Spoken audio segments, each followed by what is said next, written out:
I had complete plans to go to university. But when fall came along, I kept working. So for Mr. Chris. Mr. Chris. And what did you do for him? I was in the hardware store. Yeah, okay. How long did you work at the hardware store? 30 years. 30 years. Yeah. Okay. And the same time Mr. Chris had the wool and mohair business? Wool and mohair business, a full lumber yard, and the international harvester. I took care of that part of it too in the parts department. We had a big parts department in there where the pottery thing is now. And kept a tractor or two on display in there.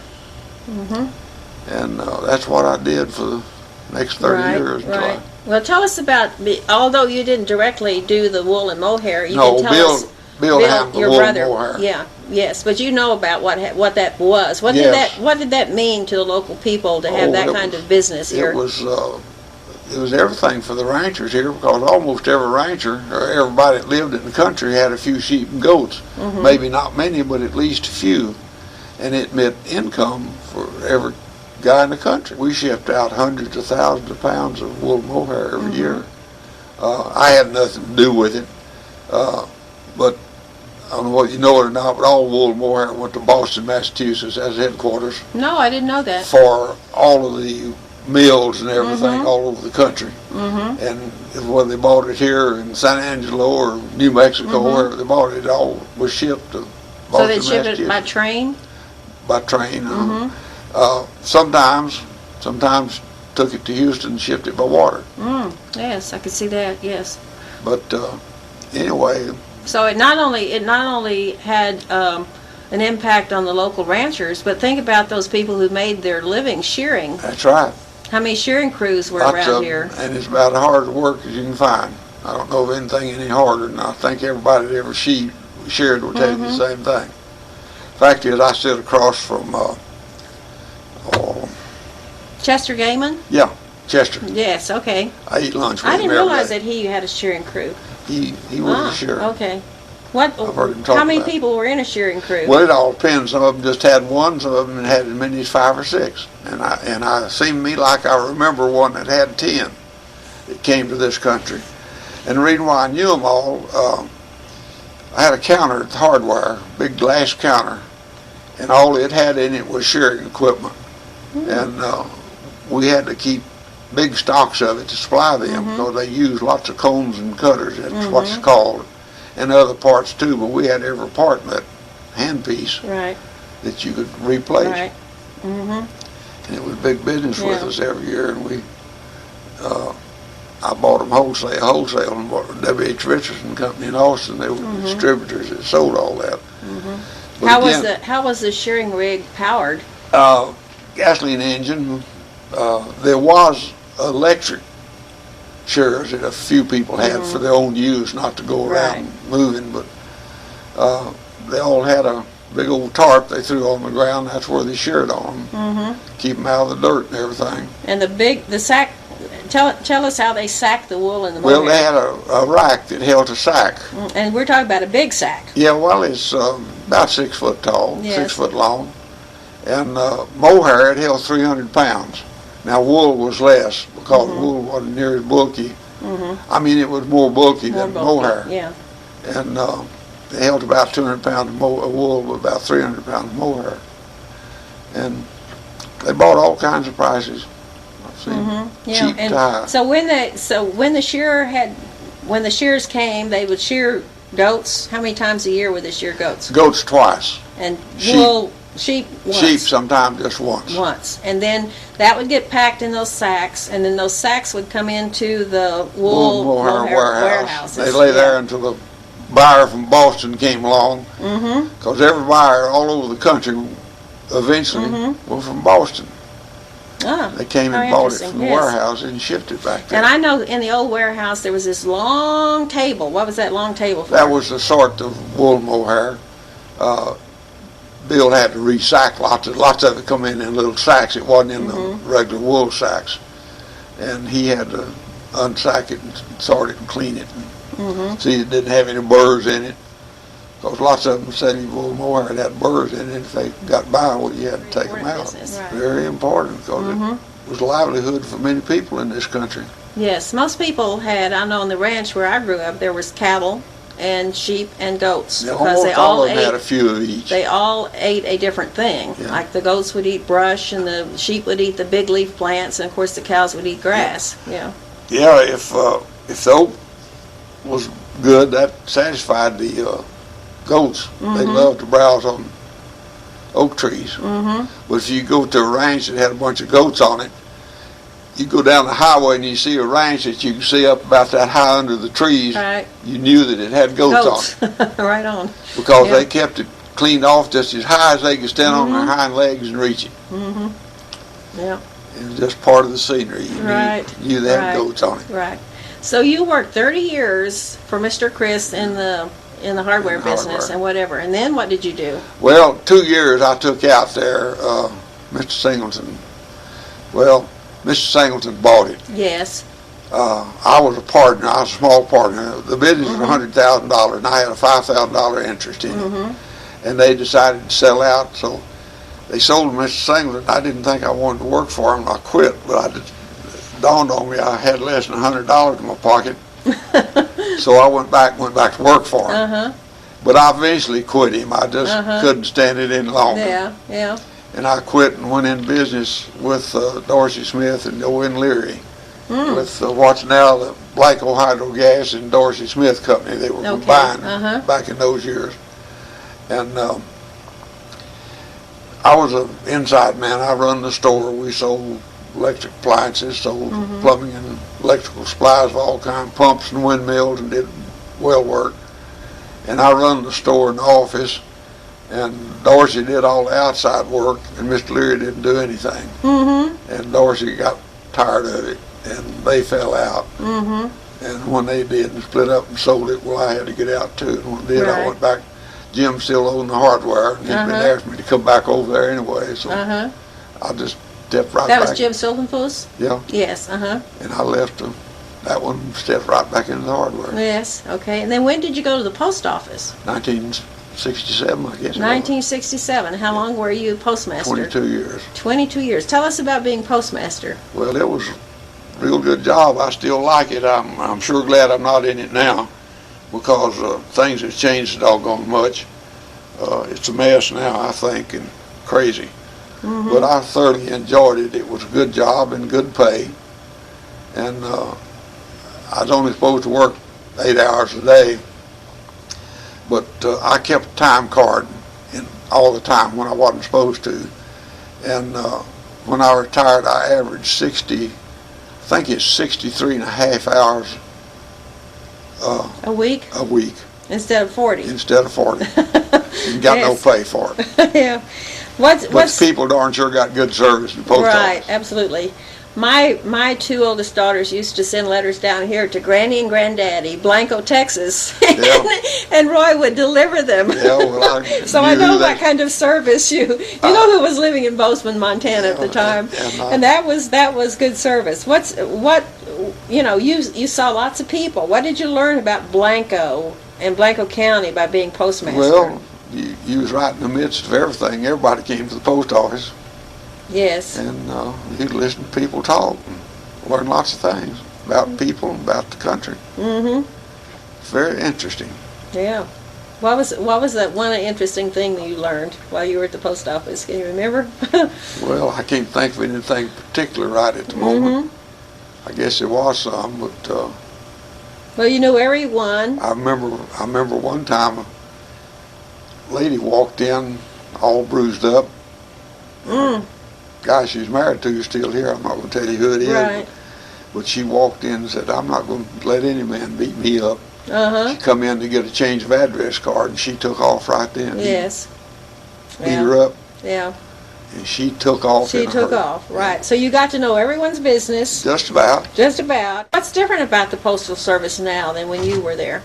Well, about as far as the worst thing that's happened now, you mail a letter to Blanco, it goes to Austin, comes back the next day, maybe. Right.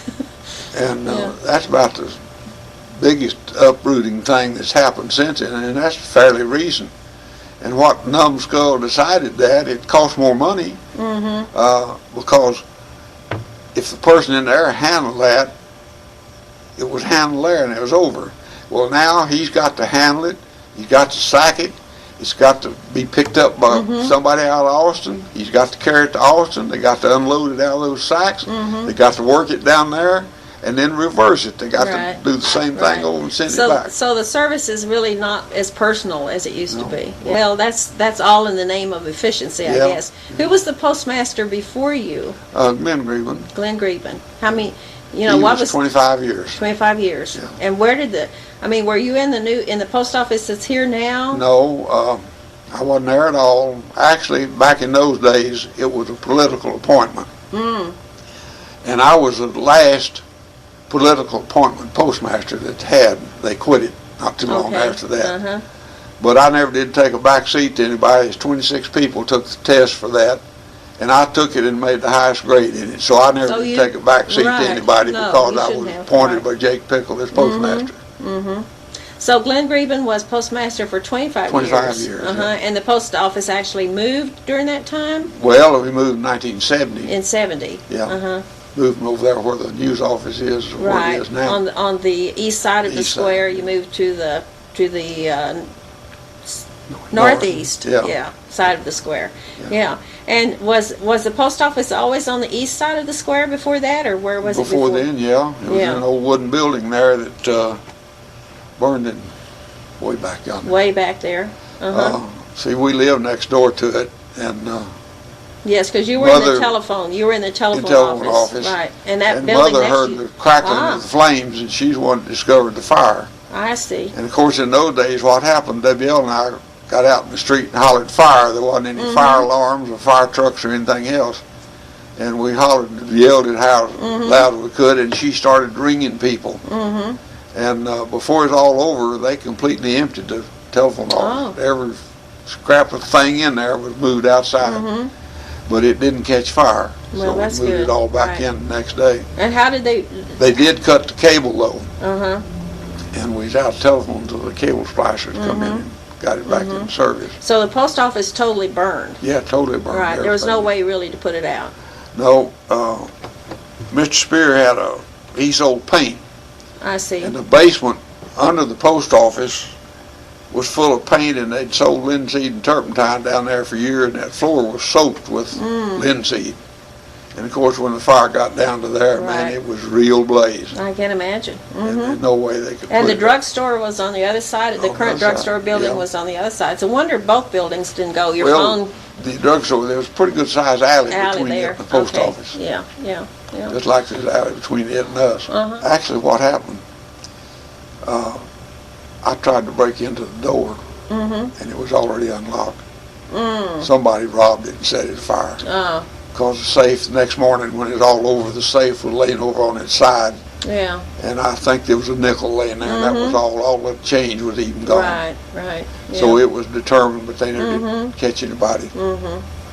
Believe it or not, the inspector that come out when that thing burned was the first inspector I had when I became postmaster. Is that right? Years later. How old were you when that post office burned? Do you remember? Well, it was in 1939, I guess. Oh, okay. Well, I don't know. See, it was 39 when it burned. 19, 20, 22 years old, something like that. Yeah, okay. So you were old enough to... Bill Kennedy, yeah. He slept on the sidewalk about half the time instead of going home. And he was asleep over on the west side of the square, and he heard me hollering. He came over there, and I run to the hardware and picked up 2 fire extinguishers. And I tried to show him how to use it, and he couldn't understand it. So I went, and that's when I was going to break in. I did bust the window and started squirting it through there, but it didn't do any good. Right. But as I say, when I tried to break in the front of it, it was already unlocked. Somebody been in there and got into the safe, and that was it. A lot of things were lost then. Post office, Where did they put the post office then? Temporarily. Where did it go? Was the courthouse available, the old courthouse? I don't know where they would have put it. Must have. No. In the old drugstore. The library started in there. It took them a while to build another post office. Did they build that brick building that's there when they built it back? Well, that was built in 1970. Oh, okay. Because I was reading, or someone was telling me that the post office, the mail used to come in like on the from San Marcos. At San Marcos, Sam Champion carried it for years and years. Is that right? From San Marcos. And we're talking about years and years with a horse and buggy or whatever. Well, and then later up in automobiles. And London City was a carrier. See, they used to have a post office at the Colony, Board House. In Peyton, yes. And they finally consolidated with Blanco. But when they did, London City, well, others too, the Upshaws also carried it for, different ones carried it for a while.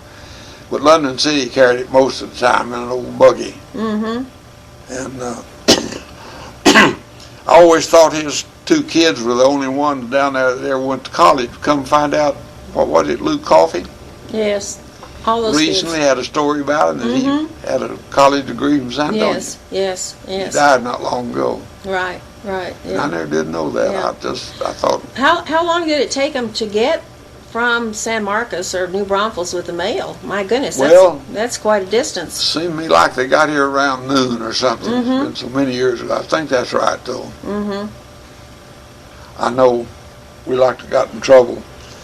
The time it burned, we were fixing to go that same night that the Colorado River, well, I guess it wasn't, anyway, they had a big flood over there and washed out the bridge.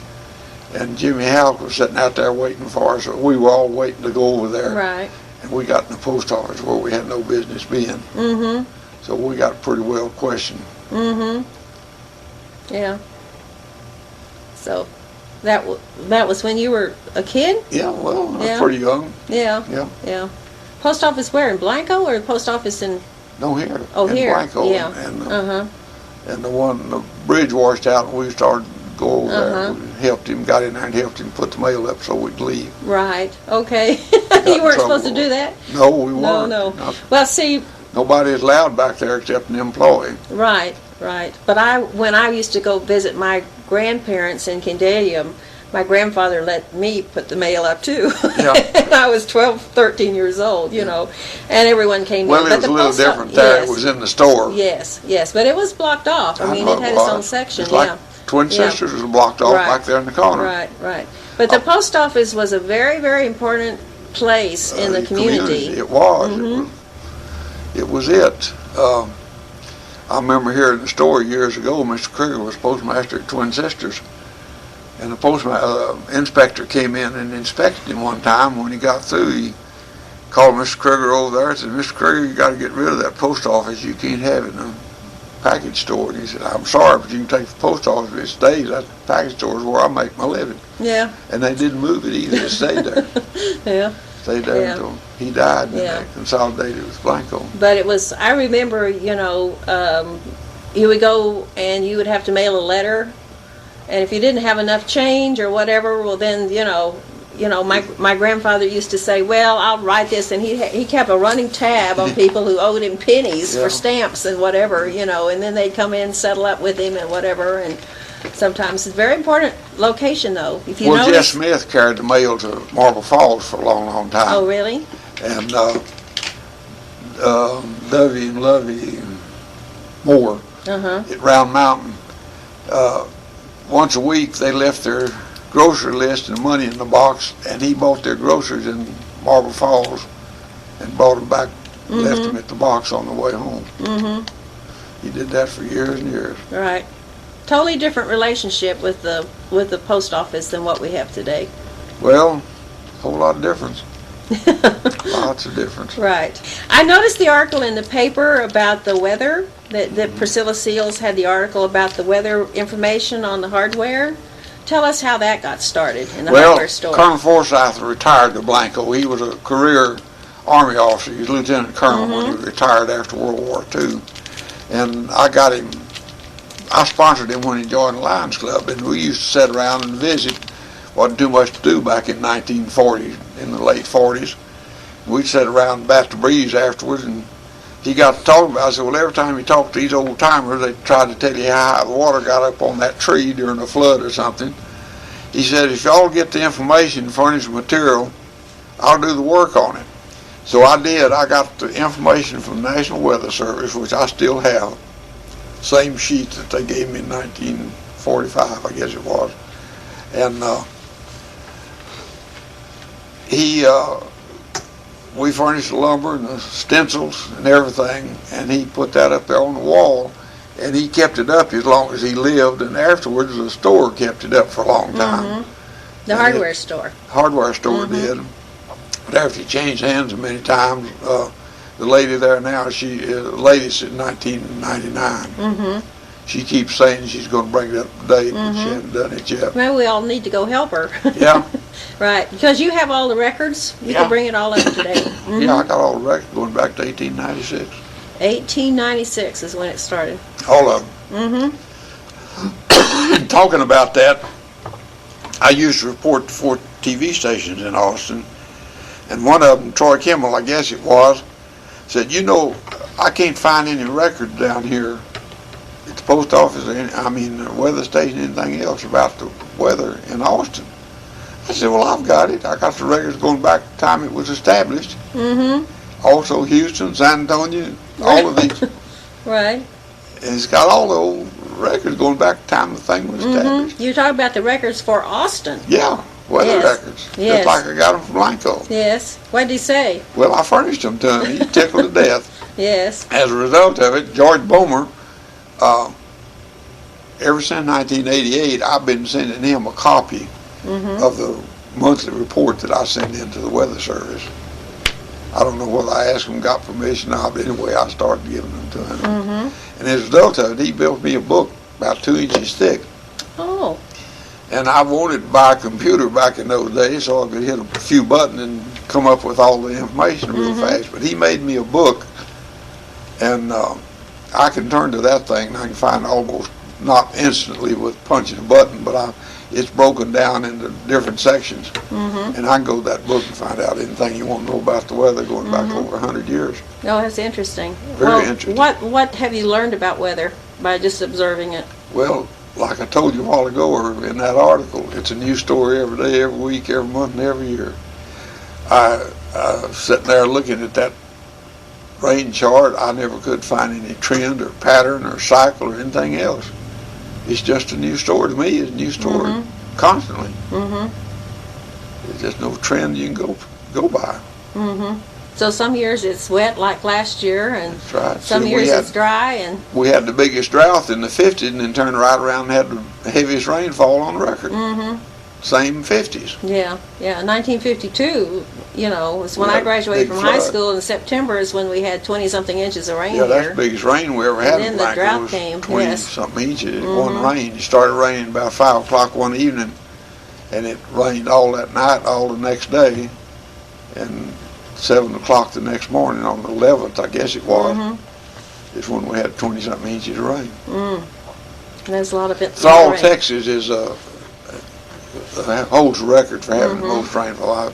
I think it was in that article, wasn't it? 40. I've forgotten. Yeah, 40 something inches. Yes. Inches. It wasn't rain. But having floods in Blanco is not an unusual thing, because there's been a cycle of floods for years and years and years on the Blanco River. Because the one in 52, of course, was a huge flood, washed out the bridge on 163. We ever had, I guess. Yes, but there have been other floods. Oh, we've had over others. The years. One time, and it wasn't that one, another one in there, it washed a car off in San Marcos, and the lady lost her life. She drove off into the Blanco River. Never did find her body. Yeah. I don't remember what year it happened. But we've had some way back yonder in the 1800s. Cap, was he and Hines, Callahan and Hines came here first, and Cap was in after him, and he had a big water mill. Right. And it washed away. And that's up there where the Hines property is, down there in that area. Right below the dam up there. That's right. It was long in there. And he lost his mill. They found part of it in a tree way down below San Marcos somewhere. And that was in the 1800s? Back in the 1800s somewhere. Or in the 60s or 70s, somewhere along in there? I got that down somewhere. Okay. Yeah, we'll have to look up when that was. But you know, I can remember living along the river, and the first thing I was taught as a child was when you went down to the river to play or you crossed the river, you always looked upstream. You never, even on a day that was bright sunlight, you never failed to look upstream every now and then because you never knew when a flood wall was going to come down. Oh, come Yeah. on.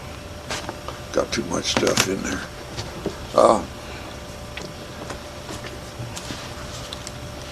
I thought maybe I had those floods in here. But that's been a common occurrence on the Blanco River and all the streams around in central Texas is the flash flood. Flash floods, yeah. Mm-hmm. Right, right. Well, coldest on record, January 31st, The coldest day on record? January 31st, 1949, Oh, -6. my goodness. Coldest Christmas day, 1983, 7 degrees.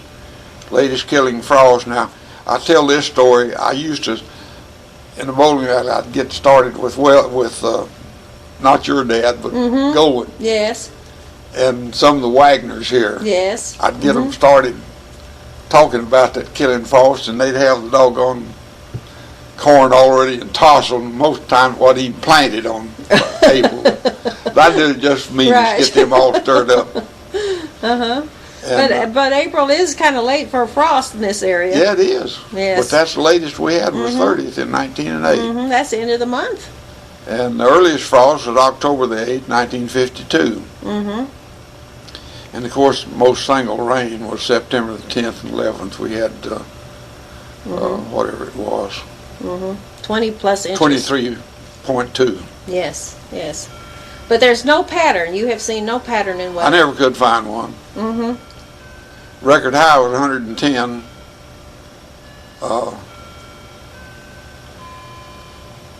Is that July the 8th, 1939, I guess. I wonder if that was a drought year? 39? 39. So we'd have to go look at the records Yeah, and I'd see. have to look at the records. I don't remember offhand on it. Yep. Well, talking about all the different things that you've done in Blanco, from being valedictorian at the school to working in the hardware store and being postmaster, keeping up with the weather, whatever. What's been your favorite thing, or has all of it been fun? Being retired. Being retired. No, I'm just kidding there. Well, you're also very much involved in the Lions Club. Tell us Yes. about your involvement with the Lions Club. I just got a commendation certificate from the Lions International president for 64 years service. Oh my goodness. Been Lions 64 years. 64 years. How did you get in the Lions Club? Did you help start the Lions Club No, here? I wasn't a charter member. I didn't get in until 1942, and it was established 1939. Oh, okay. So you missed it 3 Well, years. I was young, and I wasn't too interested in such as that for a while, but somebody, I believe, who sponsored, I believe Glenn Grebe, but no, it wasn't him. I've got a list of all of them that's been members since then, when they came in, and who sponsored them, birthdays, and when they died. Right, yes. It's quite a lengthy record, So you started in 1942. 1942. Mm-hmm. And what have you done with the Lions Club? You've been president, I'm Everything. sure. I've been everything there is, and I've held every district office too in the district, Oh, in the including district. district governor. Mm-hmm. It's the highest you can get without going into the state. Right. I never have held a state office. Mm-hmm. But Willie Kosurik and who just died, and I know not Willie, but Jake Pickle, who just died, and Willie Kosurik have more service in the state of Texas than I have. They're the only two that have been a member in Texas Longer than me. you. Okay. Mm-hmm. And Yeah. they both belong to the Downtown Austin Club, and they now call it the Founders Club. Mm-hmm. They had a Lions Club before it was ever established in 1917 in Dallas. And it took them, they wrangled with them for years and years, but they finally allowed them to take credit for it. And they call them the oldest club Oh, in the that's world. good. That's good. What's the purpose of the Lions Club? We're strictly a service organization. We help our community and people less fortunate than ourselves. That's the whole story. So what kinds of things have We you do done it in worldwide. Blanco? in Blanco. Oh gosh, many things pitiful. We built the first lighted field for the school over in the park. They even bought all of their equipment. And then later, after the war, they decided they wanted to go to the school grounds, so we tore it down and rebuilt it on the school grounds up there. And later, they were playing 6-man at the time, and later they went to 11. We had to do a few minor adjustments. And we bought the bleachers for the Fisher side, and they're still in use. At the school now? At the school field up here at the baseball on field. 1623, yeah. That we bought way back on there. And then in later years, we built the baseball field and gave it to them. That cost us $9,500, I remember. So you've done a lot of things for many the other schools. things. Besides the schools, what have you done? Street signs in Blanco. Oh, okay. We cleaned out the dam back during the drought and had one to go when the rains came. We never did get it filled. I mean, empty. Emptied. So you got you were talking about you dug the Yeah, silt out? it's full of dirt and Yeah. rocks and things, debris. And they are again, too. They're not very deep. Right. They're full up with stuff that's washed in. And most everything civic around here. We put up a street sign. That's the longest project we ever had. It took us 30 years at least before we finally finished it. Is that right? Yeah. I know you do. You collect We collect glasses. glasses for people. Yeah, and we ship them to Lions Club in Midland, Texas. They clean them up and find out the prescription on them and put them in cases. And I guess the eyeglass people have a good lobbyist. We can't use those in the United States. They have to be shipped out. Have My to go goodness. to Asia, Central, South America, somewhere. Well, at least it does a lot of good, though. Oh yeah. I've got about 600-700 pair in my garage right now. I'll take to Kerrville in first week in August. Turn them in. And I know that you make contributions, like to the library and other places. Well, we have 10 of them here in Blanco that we give money to every year. Okay. Other clubs and works. Don't want to talk about my friend. He darn near messed up the Lions Club this year, and he's already forced us, or rather, the board director went along with it. They let him give some money to the Good Samaritan. They were one of the 10 that we give money to every year. And in the past, we waited until July to pay these. It's $3,000 that we give out every year. Now, part of that is the Lions Club camp and iBank and various things like that for the district and state. But the rest of it is Blanco, and that includes the fire department, the EMS, the rodeo. What all else is in there? Well, I know the library got some. Yeah. Yeah, that helps a Library lot. gets money out of us. Right, right. We give them $200 a year and did. And I don't know whether she sent it out or not. I hope she's already sent out the checks for this year. Because we had the money in the bank, most of it. Yeah, how do you make the money? Is it dues? Well, or a little bit of everything. activities? We have that bike poker run. We sell aluminum cans all the time. And we've had some spaghetti suppers. And just most anything that'll make you a few bucks. And then, of course, we give out 5 scholarships every year. But we make all of that money at the football games. Ah. We sell a chance on the football that's that all of the team autographed that night. I Called see. it a game ball. And we sell chances on that, and that's where we get the money for the scholarships all together. Oh, that's good. That's good. So that's what 5 of them, 500. What, if you look back over, you've lived a long life. You're what, 87 now? 88. 88. Oh, you've had. Well, what was one of the most pleasant things that you can remember? A thing that gave you a great deal of pleasure.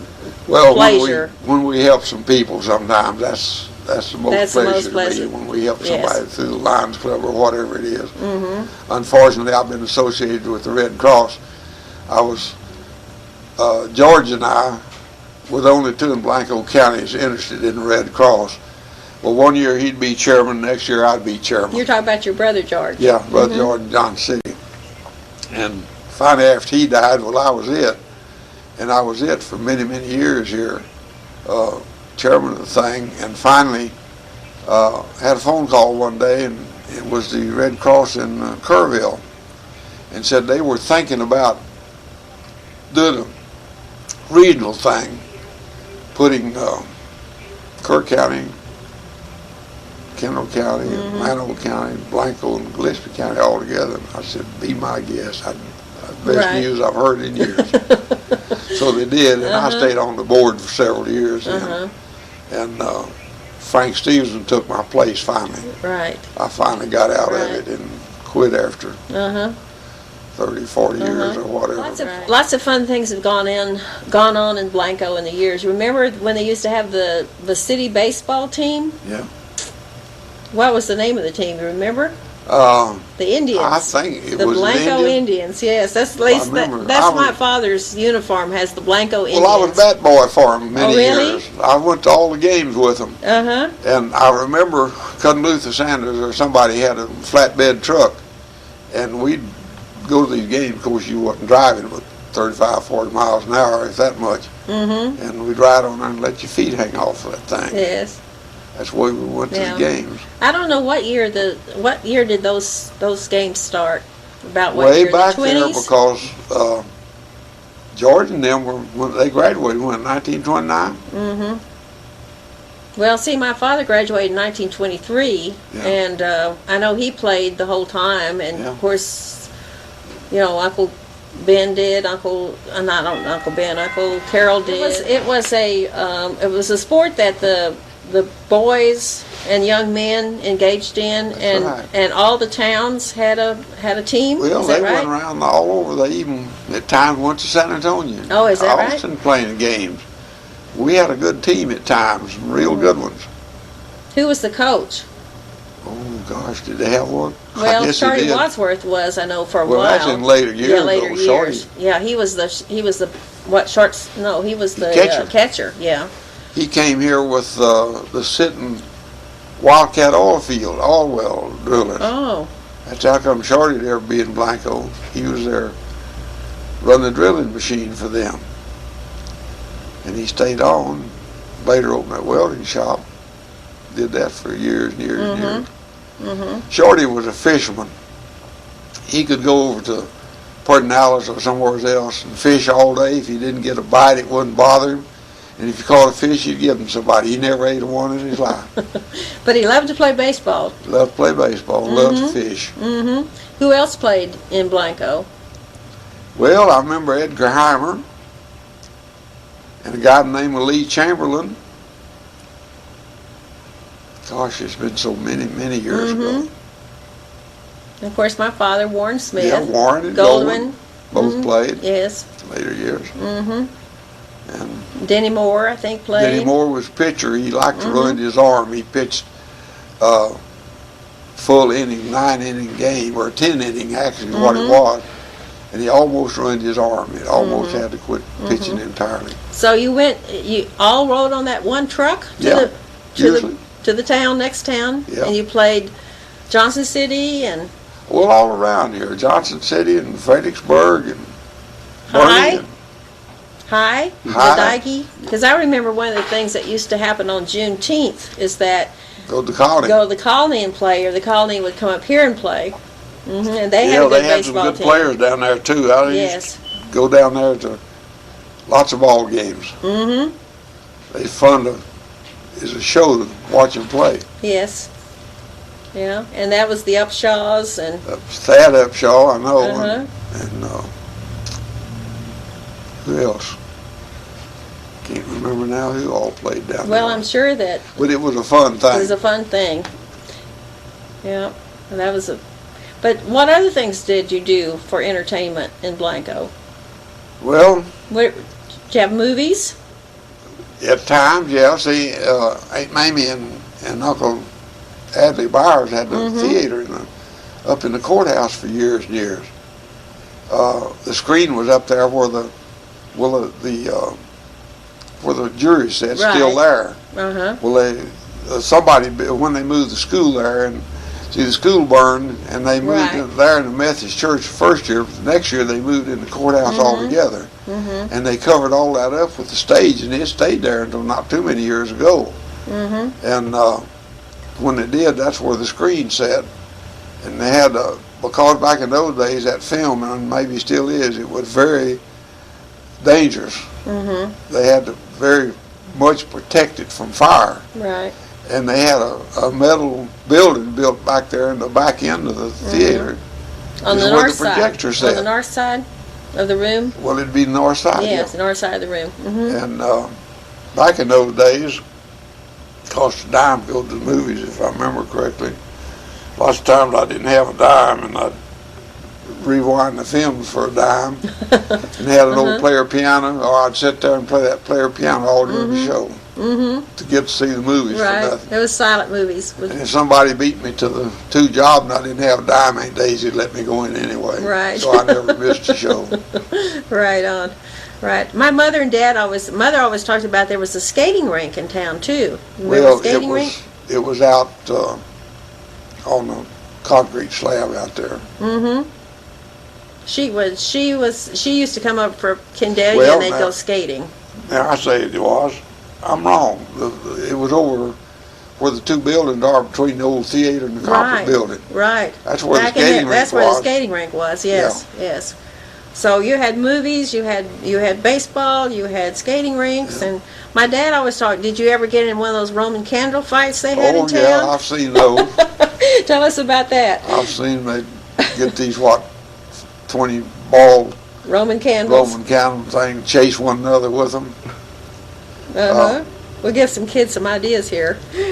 I remember, who in the heck was it, many moons ago, somebody shot somebody in the back, caught the shirt afire. Oh my goodness. When did you do that? Always.